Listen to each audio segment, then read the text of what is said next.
Nation. It is November 13th. I'd like to thank everybody for tuning in. I appreciate your time. I know everybody's busy, so it's great to come to you guys live. Tech Talk is something that I do every Wednesday at 5 o'clock Pacific Standard Time on both Facebook and YouTube. So you can use whichever one is easiest for you. And obviously, YouTube, if you miss it, is the easiest one to go back and rewatch it. So you definitely want to like and subscribe to our channel over there. And that'll be the easiest way to catch up with us and watch past episodes. Of course, you know, one of the things I love about this show is interacting with you guys. So, guys and gals, if you have any questions and comments, you just type them in. Include as much information as you can. This is my favorite part of the show, interacting with you. So, by all means, no question is stupid, and chances are any question you have is probably something somebody else also has a question about, and but they're too shy to ask. So please ask away, and I'll do my best to answer those. Okay, so that's you know, one of the great things about the show. And I'll promise Jennings tries to get to all the questions. Obviously, try and keep them Jeep related. So we'll do our best. Let's see, Jen, who we got watching so far? Kathy McCavis is watching. Nice. Two Feathered Channel. Yeah, says last week didn't air. Explain. Oh, okay, yeah. Last week, I don't know if you guys follow the news at all, but we had some wildfires right here in the area. So I got back from SEMA, and I was prepared to do the show, but we weren't even sure if we were going to have power. I mean, there was a bunch of things, and even though we've got power here in the studio, that we weren't sure we were going to have internet. There was a bunch of stuff going down, and Jennings, her son, the dog, all came here, and we actually slept in the RV that night because we were a little bit worried about our house over in Thousand Oaks, which is closer to the fire. So, yeah, it was a little bit sketchy there, a lot of smoke, fire was moving fast, the winds were really blowing, and sorry we missed everybody. That is rare that we don't do a show. So, but a lot of you reached out to us. Thank you. That was very nice of you.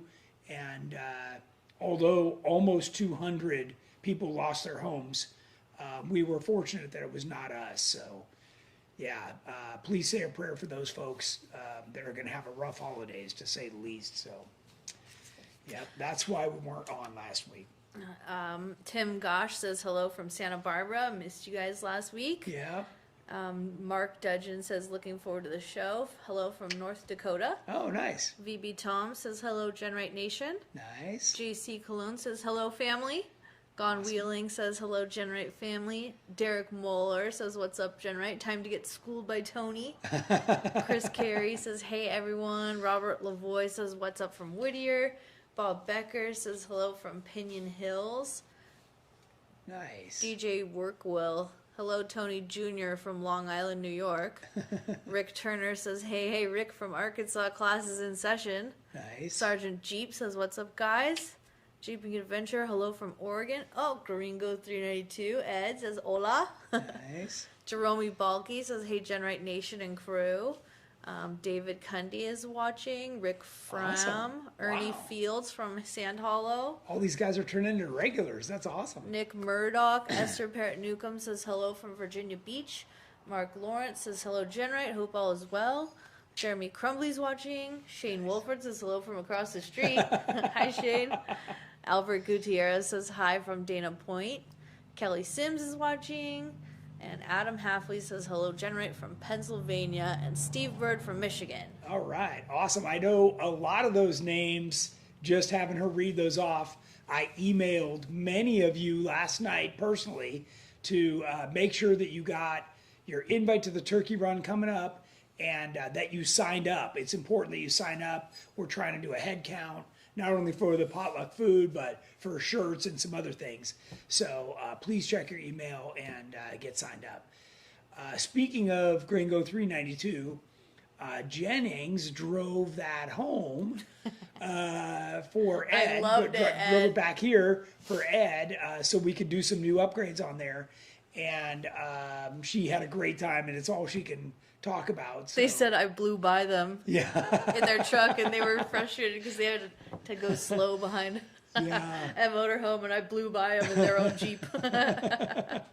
Yeah, it's a great Jeep. Drives nice off-road and on the street. So we've got a bunch of things we wanted to update you guys on. I wanted to do a little recap on what we saw at SEMA. I also wanted to do a quick teaser about what happened at the Real Hammers experience. And we're also doing a brand new build here for one of our customers, Ginger. Many of you know her. She joins us at the different events. Well, she was finally ready to, get going on her Jeep. She had collected enough parts over the years that this last weekend we came in and we were working on it, we've got a pretty busy schedule, so we were trying to fit it in. And we wanted to give you guys some progress on where that's at. It's our Legend kit, and it's on an LJ. So she loves this LJ. She's had it for a while, and we want to show you that video too. So Jennings, I'm going to let you decide where we start. Do you want to start with the video, show everybody the video Sure. of where we're at on the build progress? Sure. And then afterward, I can answer some questions and give you guys some insight about some of the stuff we're doing, okay? So she's going to play this video for you guys.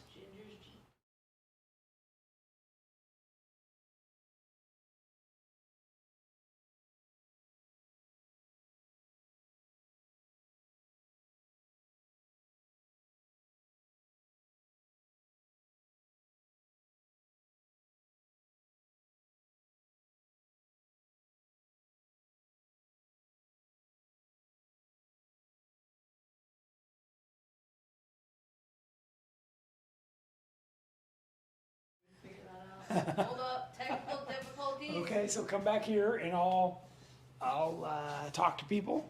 All right, am I back? Yeah. Okay. I want to remind everybody about a few new things. If you've got any of our suspension, I just put our brand new dome stickers up on our website, so you can get those and add them to your Jeep if you've got any of those GenRight brand name suspensions on your Jeep. I also want to remind you, everybody, I'm Tony Pellegrino, and we are here in the GenRight Motorsports shop, and in 24 hours we're going to convert this Jeep into a full-on rock crawler.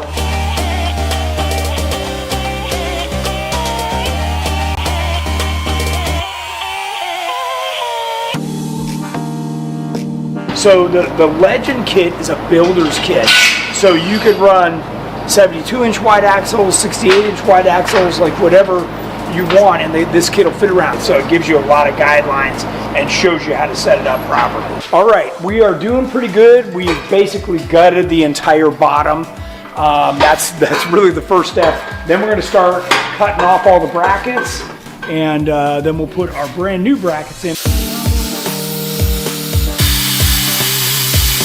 They come pre-welded and they fit right over the frame, so you just stick those on and weld them in place.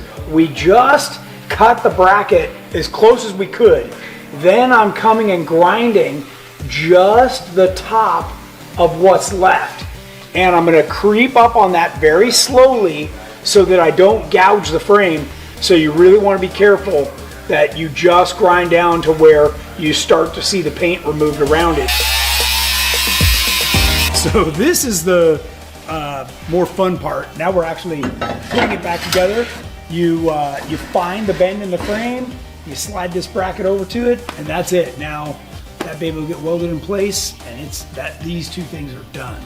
All right, so what we did was we pulled the short side that had a broken U-joint, and we saw that the splines were twisted, so it was more than just a broken U-joint. We decided that we better check this side too. If it's twisted, then we're getting a pair of new axles. It was fine. So now we're putting this back together, And as I slide it in, I'm just trying to be careful of the seal in there over where the carrier is, that you don't tear the seal as you're trying to get the axle back in. So now we've slid it in, we can put the hub back on and reassemble this side, and we'll get new parts for the other side.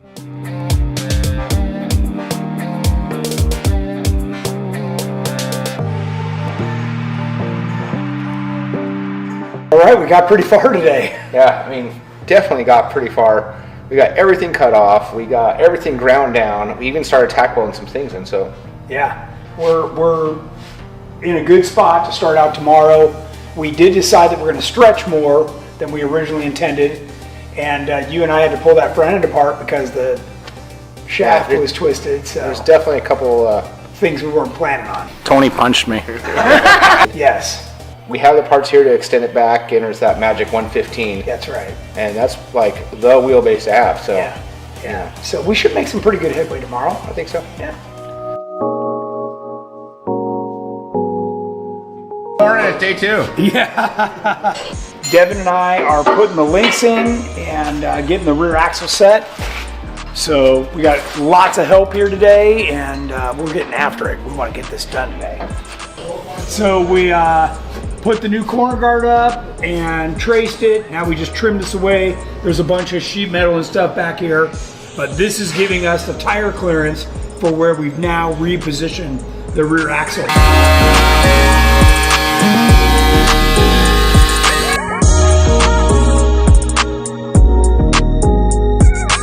So what we did was we put the tower in here, we marked it where we want to cut, then we cut through. It cuts through the frame like butter. It's amazing like how fast the saw goes through.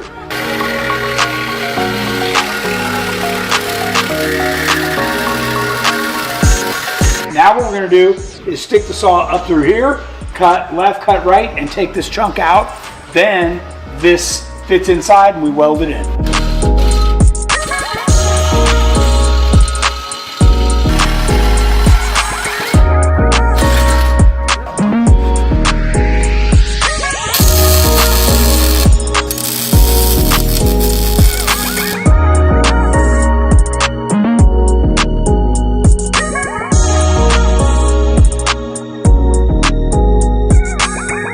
Getting your ground to the frame or to the axle is really important because the welder will find a way to make ground, and a lot of the time it's through somebody's braided steel brake lines, and it just nukes them, and then you're in bad shape. We're going through the frame, taking off the old brackets, and I noticed their sway bar had rubbed, and this is almost the entire way through the frame. So we're gonna have to repair this, but that is a huge gouge over time. So you definitely want to watch out for stuff like this. This will end your day.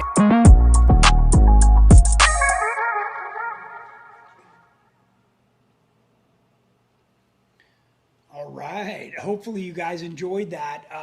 One of the things that I was really focused on to try and explain to you guys is when you do cut brackets off, that you don't go too far and gouge the frame. You know, the frame isn't as thick as you think, and you can really weaken the frame by going too far. So as I was explaining, you know, I'll cut the bracket off, but then I slowly creep up on it with the flap wheel and knock that down till it's flush with the frame without removing any additional material. So there is a right way to do that. Most people do not take the time. That takes about 3 or 4 times the amount of time to do it right. But, you know, if you want to do it over and over again or end up with a cracked or broken frame, that's going to take some additional time too. So I'd rather do it up front. Nobody ever showed me how to do that. I'm happy to share that with you guys, and it's the right way to do it. Anyways, a lot of people discount our Legend suspension because it's our original suspension kit that we offered, and in many respects it's still one of the better suspensions that we offer. If you remember, that is the suspension kit that not only did I have on my original YJ build, but it's the suspension that was on Jordan's 4500 King of the Hammers race car, so which was a Jeep TJ. It had the double triangulated 4-link front and our 4-link rear and 3-link front Legend kit on there. And all of those brackets were literally right off the shelf. It's the same car that our customer Peter Doolin is racing now.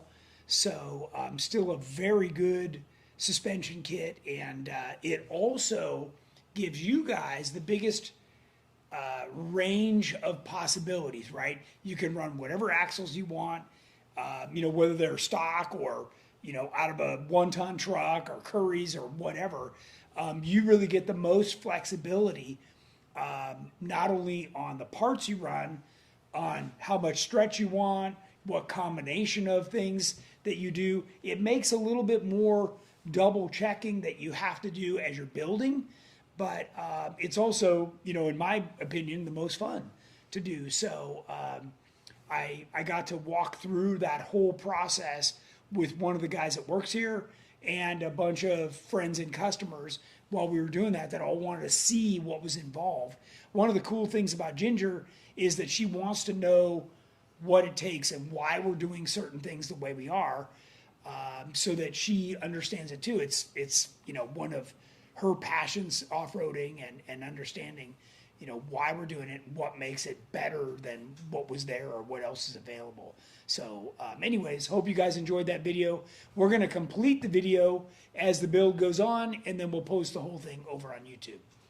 I got a question. Sure. Rick Turner asked, do you recommend Detroit lockers for rear strength auto transmission? How about for manual? 04 TJ on Ruby's 44s. Okay. So great question, first off. I happen to regard the Detroit locker as the best out there.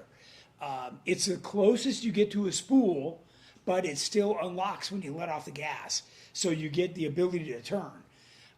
It has great reliability. It's super strong. It's stronger than anything else short of a spool, which a spool is where everything's locked together. But that doesn't turn. And when you're in the dirt, it breaks traction, so it's going to make the vehicle slip one way or the other, and forget, ice or, anything else slippery like that. You're going to be all over the place. So the Detroit's a great solution for that. Obviously, most people like, selectable lockers, air or electric, but I really like the Detroit, and that's what I'm running in Terremoto. So for those of you that follow that and what I do with that vehicle, it works flawlessly. So I know Jeff Perkins has switched over to that. I don't remember if Jamie's running one or not. He might be on selectables front and rear, so I'd have to double check that. Jeff was going to come over. I don't know what happened to him, but and Brett Murak asked, are trailing arms functional for rock crawling, or should they be reserved for pre-running and Ultra 4? Yeah, that's a great question too.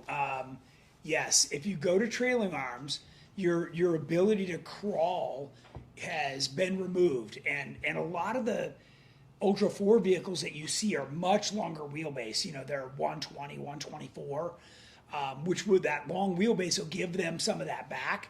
But for most of those vehicles, what they're doing is they're pulling up and just hitting it and going. Well, when you have your family on board, or you got your pets along with you, or you're carrying camping gear, that doesn't fly. You're going to be losing stuff out the back, or your passengers are going to be very unhappy with you because you're driving like a spaz. So, you keep it the way we design it. It gives you the best ability for all around. So I was going to mention, we get a lot of questions, even from customers who already have our Legend kit. Should I switch to the Tracer? The Legend and the Tracer are kind of different animals. The Tracer kit and our Elite or EXS are built to be installed one way, and you have to do it with everything we recommend. Okay, so that means you have to go with Curry axles. You have to go with the shocks that we sell. They're all packaged in a way where everything is separated by the thickness of a piece of cardboard. And if you change anything outside of that, you're asking for nothing but trouble, because things are going to collide, whether it's links or track bars, or you're going to get up into the bottom of the engine. Like there's a whole bunch of factors that in those other kits, you just have to do it exactly the way we say. The Legend kit gives you all the flexibility that I was talking about. Different drivetrains, you know, because it'll handle everything from the straight six and a stick or auto tranny to, you know, something with a 4-speed Atlas, or, you know, you just get a whole bunch of variety where you want to put a Hemi in or some freaky transmission or an LS. You know, you've got a bunch of variety there based on how you build the transmission cross member. So, and like I said before, you know, different axle combinations. So the Legend kit is still a very valid kit and maybe the best choice for you. So that was one of the reasons I wanted to talk about that today. So is the Detroit locker still okay for a manual transmission as well? So the Detroit locker, you're going to notice, because, you know, when you back off the gas to push in the clutch and go for the next gear, you're going to feel that in the suspension. So depending on how you have your suspension set up, you may feel it more or less. Obviously, in an automatic, it doesn't unload the suspension or the drive shaft, so you never feel it. But yeah, that's a good question. And I had a Detroit for a long time with a manual, and what I ended up doing was just short shifting it more. You know, don't rev that thing to 4,000 or 5,000 RPM when you shift. You'll really feel the difference. If you're shifting it, you know, 1,500, 2,000 RPM, you know, you'll probably never even notice it. So, but if you're looking for reliability, you can't beat that Detroit, that's for sure. Okay, 47 asks, what tool were you using to trim the bodywork in the video? So we used a combination of things. We used a plasma cutter to take off things in big chunks, like when you want to remove a whole cross member, or if you've got, you know, suspension brackets or something that you just want to get out of the way. That's a great way to do it. But I'll tell you, my tool of preference is a Sawzall and or a thin cutoff wheel that you score, and then you either grab it with you know, a big crescent wrench, a pair of channel locks, or a hammer, and you just break it off. Then you can hit it with the flap wheel and you know, really take it down without scoring the frame. So great question. You know, the plasma cutter is not something you want to try and get very close. As the plasma goes through, it can hit hard things and shoot in and knock holes in the frame. You know, it can do more damage. And if you do need to go back and cut it with a Sawzall or something, the plasma, what's left, is very, very hard. So it'll dull the blade very fast if you need to go back over it. So each tool, just like, you know, a screwdriver or a socket, or all has their place for where you use them. So it's a very good question, and you can, you know, see in the video we were using several different tools for the different steps. Yeah. Okay, and Rhett Williams asks, what's the correct way to repair a frame gouging if you cut too deep? Yeah, that's another good question. And what we do is we will MIG weld over that and fill it back in, and not with a ton of heat. What we're trying to do is fill that in without getting crazy, because you don't want to take a chance at burning through, that's for sure. And then again, you're going to leave a high spot that you can then carefully flap wheel down to where you can basically, if you were to DA sand it, you wouldn't even be able to tell that there was anything there. Nice flat surface. Okay. Tyler says, I wore my GenRight hoodie every day at SEMA. Nice. Nice. Robert Lavoie says, 2005 LJ on coilovers. What are the pros or cons on lower coilover mount placement? I have seen a control arm lower coilover mount bracket for the rear axle, putting the coilover in front of the axle. I think the Tracer has the front control arm and lower coilover mounted on the same bracket. We do. For ease of packaging and making it easy for you, the customer, or the installer to put stuff on your Jeep, we were able to combine many of those things into the same mount. Even the bump stop pad is all combined in that. And in some cases, we even have the sway bar mount on the back end of it. And that just makes it very easy for the installer to go ahead and put that in and not make a mistake. Because otherwise, every single thing you put on, you've got to measure, make sure it's square, make sure the bolt goes through. It adds a huge level of complexity. And by the way, that's what our Legend kit is like that. You know, each thing is separate. As we developed additional suspension systems, we started to combine all those things into one mount. So we've optimized the location based on the entire package. So some of like an Elite kit puts the shock mount, if we're talking about rear, right on top of the axle. And some of the other ones are putting it after the axle, which is like the Legend, we put it behind the axle. And then some of the other ones, we put it in front of the axle. So, but it's not by much, right? What we're typically doing is we're trying to get it where the bump stop can land on the center of the axle. And that way, as you hit bottom out, it's not jerking the suspension one way or the other, which puts a lot more wear and tear on the joints. So, but sometimes you don't have a choice, you know, based on everything you're dealing with in a small space, you always have the option to optimize that. So, good question. Ed Sonnenberg said it looked like he was using an air saw for the body. That was me, by the way, yeah. And you can use, it basically has a metal jigsaw blade in it, but we use that here in the shop, a little air body saw, and those work great. But you know, standard old jigsaw, you know, this battery operator corded could have done the same thing. It's literally the same blade. So yeah, those are handy.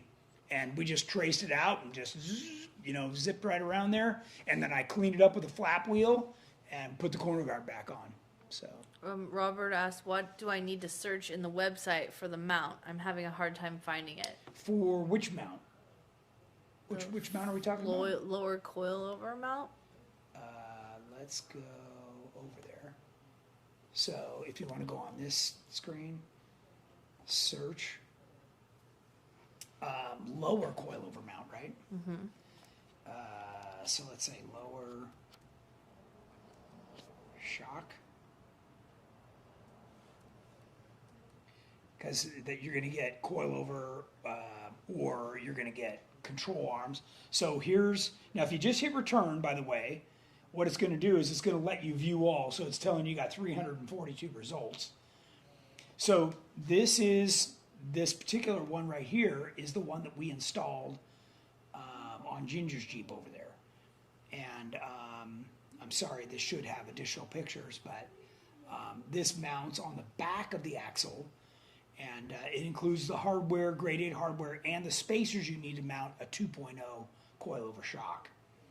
Okay, so Coilover control arm mount. That's what he's looking for. Yeah.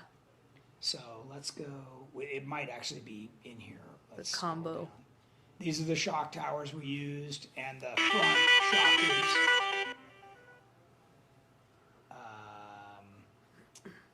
Let's see here. This always, you know, turns in a ton of results. I think he's asking about the tracer mount axle side link coil combined. Okay, so tracer, then that's easy to type into the search bar. And tracer, you know, now we only have 56 results. That's a lot easier. And sometimes, okay, there you go. There's the whole kit right there.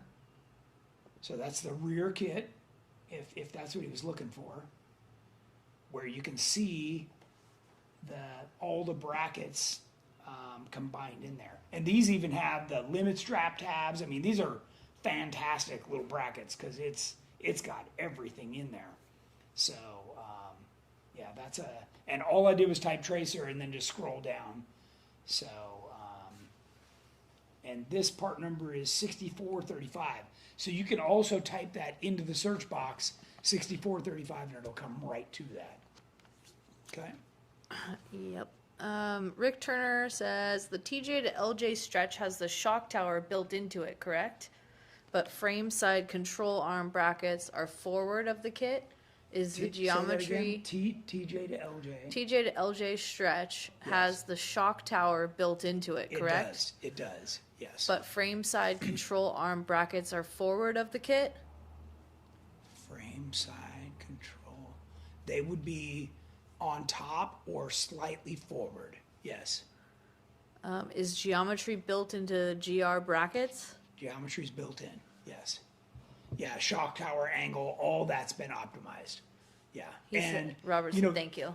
That's that rear shock tower is tracer, for a 2.5 inch shock, which is a little bit different than a 2.0. Okay. So, if you got the tracer brackets for the bottom, that whole thing would be perfect. Okay, Zach Guptill says, kind of a sidestep of this coilover question. Sure. In the rear, is there a correct orientation for a coilover, straight up above the axle versus lean back versus lean forward? With how I'm doing my LJ stretch, I'm going to have the ability to move it around quite a bit, but I'm not sure if there's a right position to have the shock set up. Okay. So, that entire question is around packaging. So let me go over here and I'll show you what I'm talking about, because packaging is kind of a broad way to say things. Suspension, and we're going to do install. Yeah, everyone here is okay with the fires. It was the next town over and just kind of stayed there. Yeah, but the way the wind was shifting, it could have been here. Yeah, that's why in a we were moment. ready to go. Okay. Why don't you go over to this screen, and I'm gonna flip through these pictures and find the one. Okay, this is the picture I'm looking for. All right. So when it comes to what we call packaging, you've got to fit the coilover, the air bump, the sway bar, there are limit straps, there's lots of things, including whatever weird axle you choose. And I'm going to say that loosely because people call here with just wild ideas of what they want to run, and how it fits with the gas tank. Okay, so you've got the amount of stretch you want, then combine it with all these things, and it almost always dictates where you have to place things, okay? Now, the most common question I get is, Tony, what angle should this be at? The angle is perpendicular, or 90 degrees if you don't know your terms, 90 degrees from the control arm at ride height, okay? And again, it's a super simple thing. We can actually stay over there. Let's see if we have any more. That's just a little bit different angle. That's looking at, these are pictures I've taken of Legend builds we've done and some other builds. I'll see if we have a picture with the shocks and everything in there. There's front, there's rear. So now you can see the sway bars in there and stuff. I might have a picture of this with the tire off, which would make it a little bit easier to see. These are great pictures because you can see the tie rod and drag link, the track bar and drag link at the exact same angle, same length, same everything, which is what eliminates bump steer.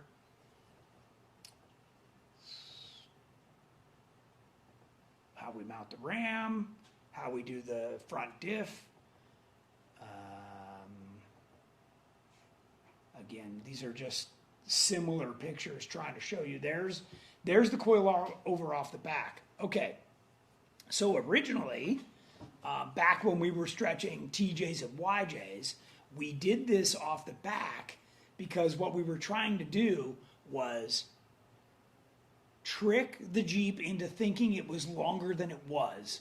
So by doing this, we could, by moving the shock way back, we were able, when the shock tower comes up into the frame, trick, because everything was moved back, the Jeep into thinking it was longer than it was. And now that we're into the 115 range, it's not as important. Back when we were, 100, 105, that was really important. So Yeah, I think that was part of the question earlier that we were being asked. I was just looking to see if there was anything else in here that was important. Gavin asked, do you plan on making an install video for the new JL inner fenders for regular frame? Yeah. As a matter of fact, one of the guys that works here just bought a JL, and we were going to do install on that. So here's the deal, though. It does not work with the factory flare. Okay, now, when I say that, could you make it work? Maybe you could, but the whole intention behind that was to put our flare on there and open up the wheel well for a bigger tire. So you might be able to make it work. I'm not even going to try. I don't like the factory flares. I want those things to go away. They're like Dumbo ears sticking out there, just ready to grab onto any tree or rock when you're out on the trail. What you want is our nice low profile performance fenders along with that nice inner fender well, and fits beautifully. So we'll do an install on that and get that out to you guys. Peter Doolin says, hey, from London. Hey, all right. Man, he is the world traveler for sure. I'd like you to... One question. Sure. Does GR use weld washers on anything for added material thickness? So all of the brackets that we do, weld washers are great when you're trying to use thin material and beef up right at the bolt point, okay, for those of you that don't know what a weld washer is. Weld washers, again, on thin material typically need to be TIG welded on, so you're not putting a lot of heat in there. But we use much thicker material. We're using 1/4 inch thick, which is effectively what you get for thickness with a weld washer. So we're just doing the whole bracket that way because we've seen the way you guys drive. You're out there just driving like a monster truck driver, bashing into everything, driving by braille is what I like to call it. And we just make the brackets beefy so that you never have to worry about them getting bent and messed up, that your joints will always fit in and out of there. So we just chose to make it all beefy. And then when you weld it on, you're welding a beefy bracket to, say, an axle tube, which is also beefy, so you can just put lots of heat and get that weld really to penetrate in there, and that thing's never coming off. Okay. Gavin says yours are already installed with the new inners sitting on my table. I'm confused how they go in. Ah, gotcha. Yeah, there's a lot of pieces there. So I can, was there not instructions in there? We wrote like really He was killer just asking instructions. if you're going to make a video. Okay. Well, we'll do a video for sure. Yeah. Though that whole structure is really nice because it really beefs everything up. So, okay. DJ Workwell says, I'm going to install the ultra clear front bumper on my JKU. What sway bar do you recommend? You'd have to go with like a Curry Rock Jock anti-rock. And then when you do that, put one in the front and one in the rear. They kind of balance out each other. So that's what I would do. Okay, and Tyler99TJ asked, is there a difference on which side you run your front upper link in a 3-link suspension opposite the track bar mount? So and usually this is asked because, a TJ typically has a driver's side drop, and older vehicles might have a passenger side drop. That's usually when I get this question. Or if the guy is running a differential that there is no bridge, there's nothing to hook to, like I was just showing you in those pictures, then you can run a tower on the passenger side. Now, I caution you against that because the passenger side is where we need to run the exhaust. So it goes back to what we call packaging, right? So there's room on the driver's side right above the drive shaft. If you move it to the passenger side, you're really limiting yourself as to what you can do with the exhaust. So again, it just depends on, your frame width, your transmission diameter, what size exhaust you're running, can you get it all down that side? If you do have to run the control arm on that side, you need to heat shield your Johnny joint away from the exhaust, or it could damage, melt and damage that Johnny joint right there, because it's right there. Gavin says, no instructions, and I was told they're being written. Oh, okay. So, yeah, I thought they were already done, but I can double check on that for sure. Okay. Brett asked, what is the advantage of air bumps over rubber bumps when crawling? So actually, a lot of people that are just crawling, if you're not going to go over, say 10 or 15 miles an hour, you can use what we call our rock stomper bumps, which are like a urethane, but there's also an EVS foam one, and both of those are great. So when you're crawling and you hit the bump stop, it gives the vehicle a very sure feeling. So if say you're going to climb something, you're going down something, it'll make the vehicle feel really positive and sure feeling as you go. So that's the benefit. With an air bump, it's a higher spring rate, but it's also going to have some give, so it might not feel as positive to that. Now, the benefit to an air bump, say for instance when you're crawling, if you slip off something and drop significantly, an air bump would help to dampen that so it doesn't feel like quite such a hard hit. But, again, if that's not the case, if you're not on slippery stuff, if you're not taking those kind of chances, then it's probably okay. Zach Guptill says, I'm super excited to see how different my Jeep looks with the full GenRight LJ cage and front and rear fenders. Nice. Yeah, that's good. You're going to like it. It's going to be awesome. Okay. One so, more question. Okay. Lissy 1986 says, what do you think about the dual Tate sway bar, JKU 3-link, Fox 2.0 shocks, and Metal Cloak 3.5-inch spring? Dual tape? Dual taper, dual range, dual rate? Maybe it's supposed to say dual rate sway bar. Okay.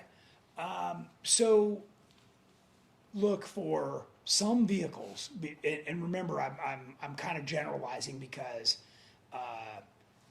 some vehicles are built very tall. They got a rooftop tent. They got hard top, hard doors, a full size spare tire, tools. Like they're just heavy. You need sway bars, right? Like you're gonna need everything you can get for that thing to feel like it's anywhere on the ground. Okay. So it's hard for me to talk in general terms about sway bar, but if your vehicle is heavy, if it sits high, you're going to need a heavy rate sway bar. So the dual rate might feel better. Certainly on the road, it's going to feel better, and I would caution all of you, when you're driving a big heavy Jeep, it's a high profile vehicle. If something pulls out in front of you, you're just hitting the brakes and plowing it straight. I would not swerve. Like they're going to get whatever's coming to them if they pulled out. So that's just the way it goes. So otherwise, if your vehicle is light, if you don't have all that stuff, then you're going to find a dual rate sway bar very stiff, and you're going to get what I call sway bar whiplash. Jennings has experienced this many times, where you're in a vehicle and you go over something, and then all of a sudden you get this like whip from the suspension. That's the sway bar fighting it. So on a vehicle like Terremoto, I don't have any sway bars. So as I'm going through the obstacles, it's just walking through and the body's staying level. And that's ideally what you want, right? You want the suspension to work like it's supposed to. And a sway bar limits that. You have to understand it is fighting what's happening because it's made for going on the highway where if you're off camera or whatever, it's trying to compensate for that. So once you understand that concept, then you can help to choose the right product for yourself. And I'd need a ton more details or pictures of your vehicle to even advise you. Okay, we're all caught up. Okay, I want to go over here, and you're probably going to have to zoom in because these are the biggest I can get the photos. This, ladies and gentlemen, is the first two-door on our Stage 1 JK Elite suspension. So this guy's name is Travis, and he sent us these pictures today, I think it was. And, you can see it's a Rubicon with the factory 44s. He's still got the coil springs, the Fox shocks, but that's our stage 1 steering on there. It's got our stage 1 suspension, and he stretched it. It's got our stretch tank in there, and this thing's turned out really nice. Let me scroll through some of these pictures to show you. There, he shot us some detail. Now this guy, I appreciate this because he took the time to run all the stainless brake lines with shorter flex lines out at the wheels. He's doing a very nice job. There's the rear of it. Now, of course, it looks like the rear's sitting a little higher because he doesn't have all this stuff in it, right? He's still building it. But he's got our 2-door roll cage in there, our aluminum bumpers. This guy's doing a nice job.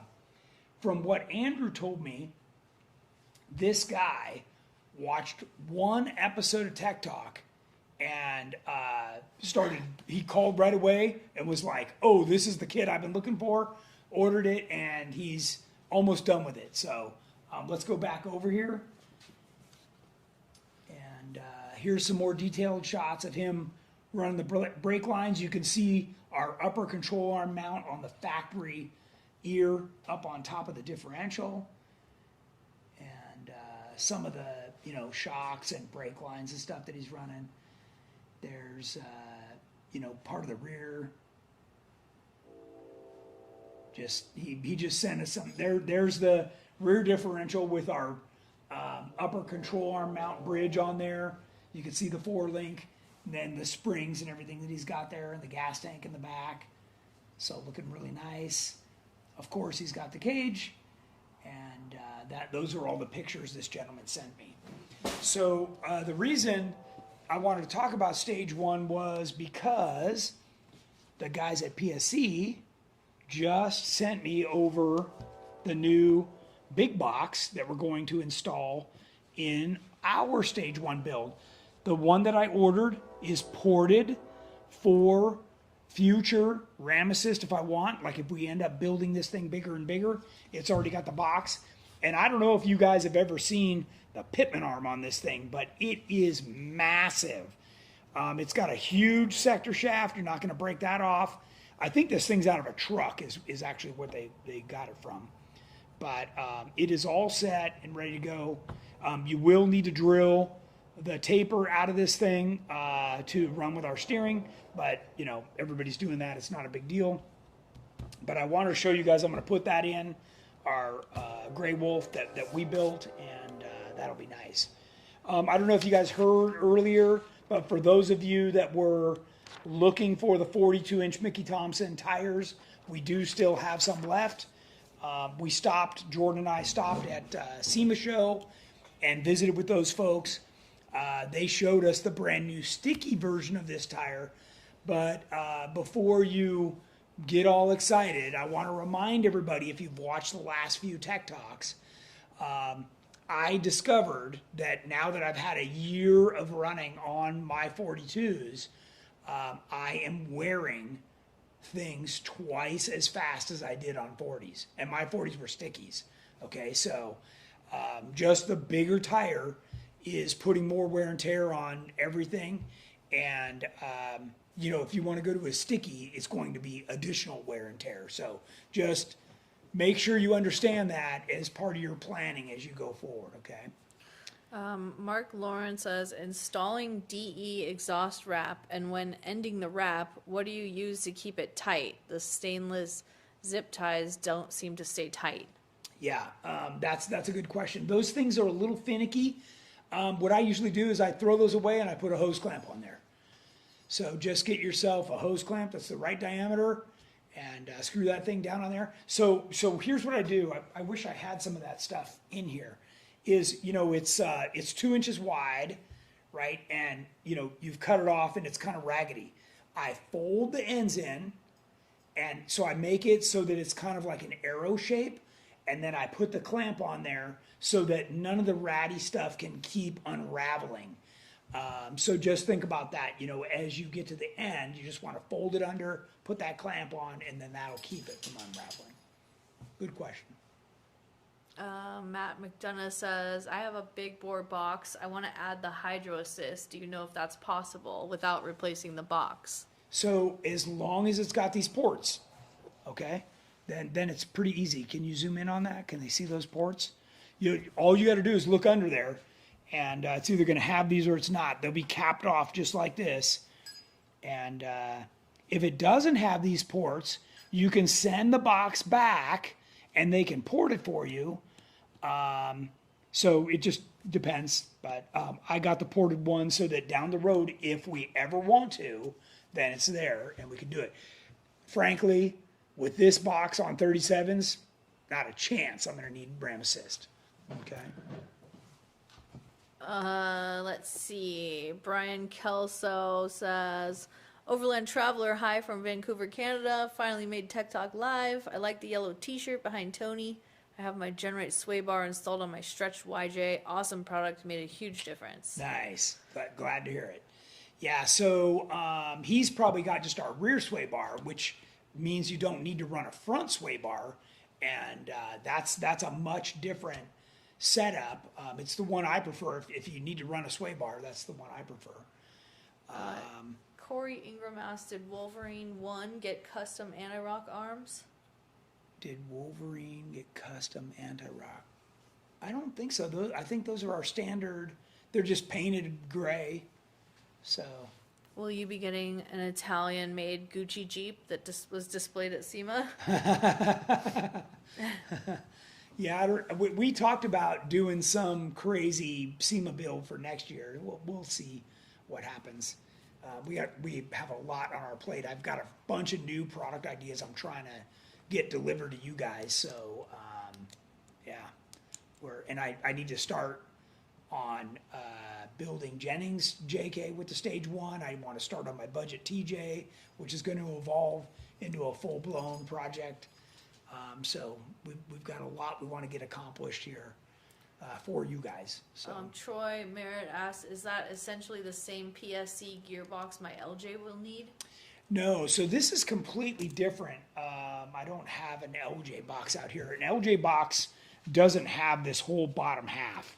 Right, so all this would be gone, and the LJ box looks like that. This has a completely different bolt-on configuration, and by the way, they make a similar box. It is not this exact same one. You cannot interchange the JL and the JK box. The JL has a slightly different bolt pattern. I plan on actually making our own steering box, which it'll fit JK or JL. But for what Troy's asking about, that's a completely different steering box, and we've got those over on our website. So if you go back to that search bar, and you've got a couple of different options. Like you can search by vehicle, right, which is probably easiest for most people, and it's going to show you. You just go to 04 to 06 LJ. You drop down here. You click on steering. And then it's going to show you only the steering boxes that will work with your vehicle.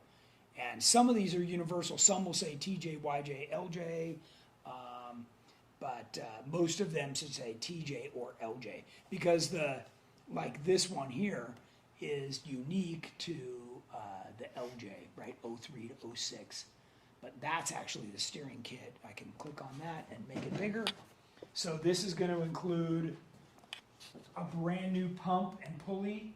You're going to get the ram, the lines, all the brackets to mount it, make up the hoses, the reservoir, and the box. So this is a really complete kit, and this is a good way to go for somebody like Troy, who still has the factory style steering, that what they call that crossover steering. So yeah, those are a good question. Yeah. Quite a bit different. That's a much smaller box. Let's see. John Koprova asked, what kind of parking brake, if any, do you guys run on tracer builds? So you can reattach the brake cable. Sometimes they need to get longer. You know, if you've stretched the vehicle, then your factory cables aren't going to reach. And what's readily available is a company called Low Car. And you can get it through Summit, Jags, any kind of hot rod aftermarket shop sells them, and you build the cables to whatever length you want. I've seen some guys, they take them off a JK and put them on their stretched LJ. But, a lot of the builds we do the non-electric line lock. So we sell those. Let's close this and I'll show you what that looks like.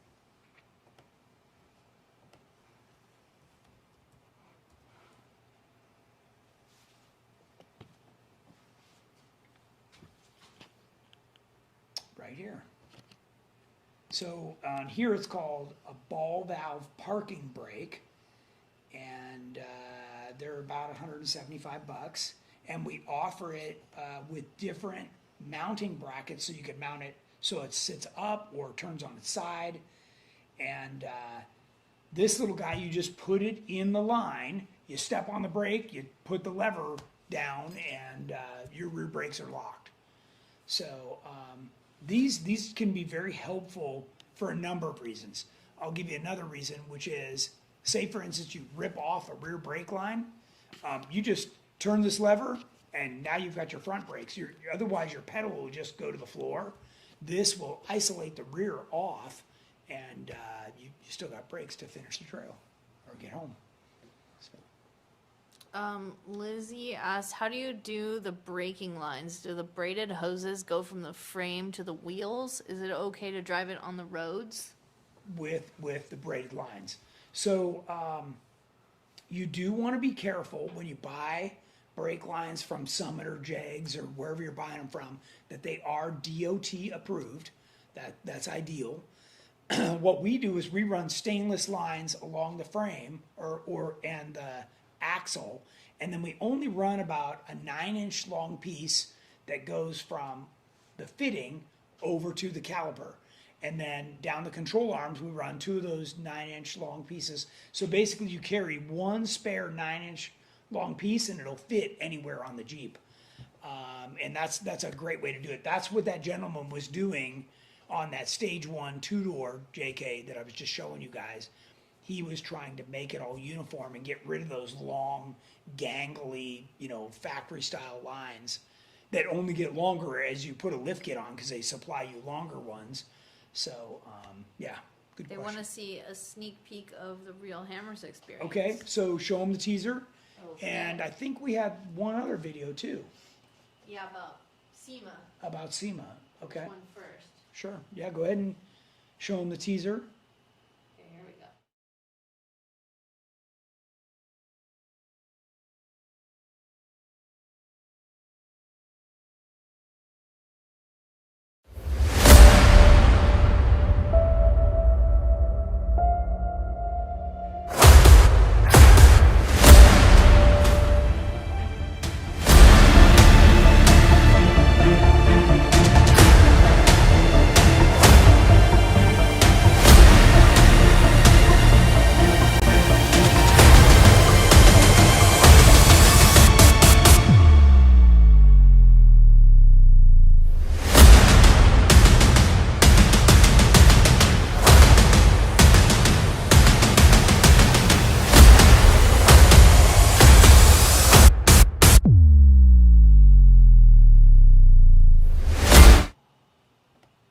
Okay. We're back. Yeah. Okay. By the way, that is probably the most fun thing I do the entire year. We get 10 drivers.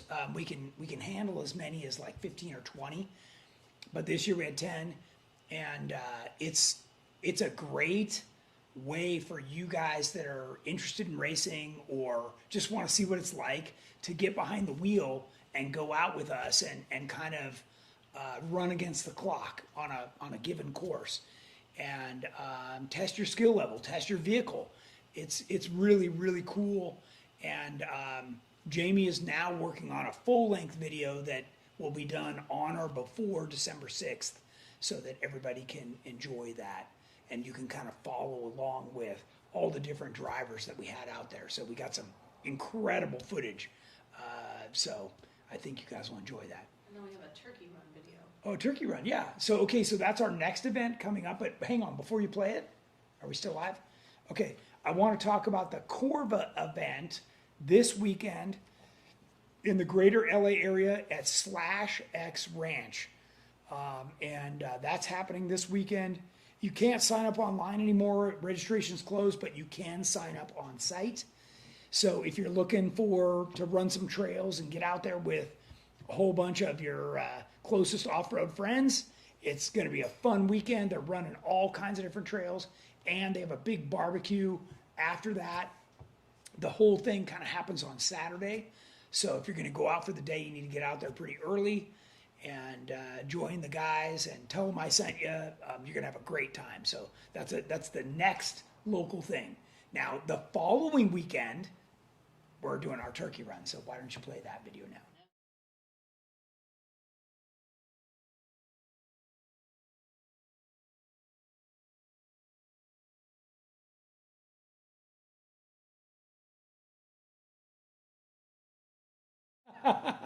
All right.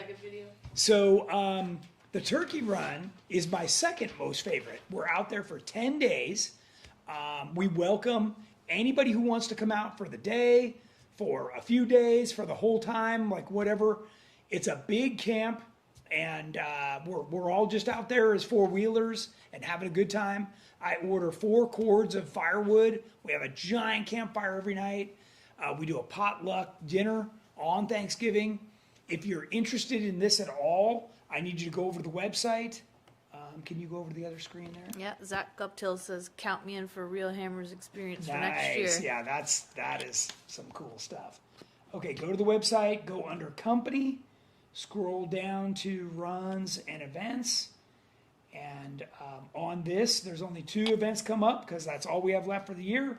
And you just hit sign up on the turkey run, and then you sign up. And this will ask you when you're coming, what size tires you have, how many people you're bringing, blah, blah, blah, right? You just fill it out and commit to show up. Okay, that's on our website. The registration is still open for that. We, not this Saturday, but we're there next Saturday for 10 days, and we're going to have a great time. So if you like fun, and you know me, I like fun, then come on out and join us. Some people are coming just to camp and hang out, and they're going to ride with other people because their Jeeps aren't as built. We're going to have runs of all levels. So if you show up and you're not as built, we're going to take you over to some fun places that are cool in the area to see, and maybe even out to where you can watch some of the extreme trails to figure out if that's the kind of thing you want to build your Jeep and get into. Otherwise, Thanksgiving is a popular time for a lot of four-wheelers to go. There's going to be a ton of people on Chocolate Thunder, a ton of people on Backdoor, acting like total yahoos. So there'll be lots to do and see for sure. I guarantee you will have a good time. So, Question? Yep. Lucas says, I have a 2017 two-door JK Rubicon with 3-inch lift on 35, wrapped in GenRight armor, inner fenders, and fender deletes. I would like to take my Jeep to your location for a lift and engine swap, and wondering what kind of engine you'd recommend with the GenRight Extreme lift on 40s. Even though crawling is my passion, going fast and whoops are fun too, and I definitely want to be able to spin the tires on pavement, but wondering about the squirreliness of the two-door and a big engine. Honestly, I probably would like to have a manual valve-bodied tranny and want to also get rid of as much of the junky JK stuff as possible, including the AC and traction control, etc. Side question, does it cost more to get rid of the JK stuff or to leave it on if I want to keep oil temperature at 180 degrees or less? Oh boy, that's a lot of stuff. Okay, so we're going to go over to our website, and under galleries, I clicked JK builds, and there's a build in here that I think you will be particularly interested in, and it's this silver Jeep two-door, and I'm going to click on that. We built this a number of years ago for a customer. This is stretched about 7 inches.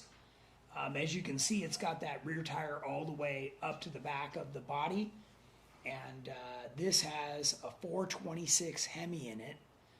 And, it's got a Chrysler Mopar transmission. This is our full On this one, we don't call it the Elite. On a two-door, we call it the Extreme. And it's got all the features of the Elite with the flat belly, the double triangulated, the whole thing. And you can see this guy did the cage. He did everything on it. And this is a cool Jeep. And, granted, the shorter wheelbase, even though we lengthened it, it's still shorter than a four-door. It can be a handful.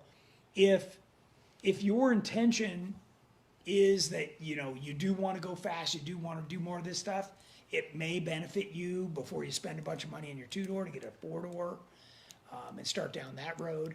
But I would recommend that you either call in and talk to me or Andrew, and we can give you a lot more information about that because we need to know where you live.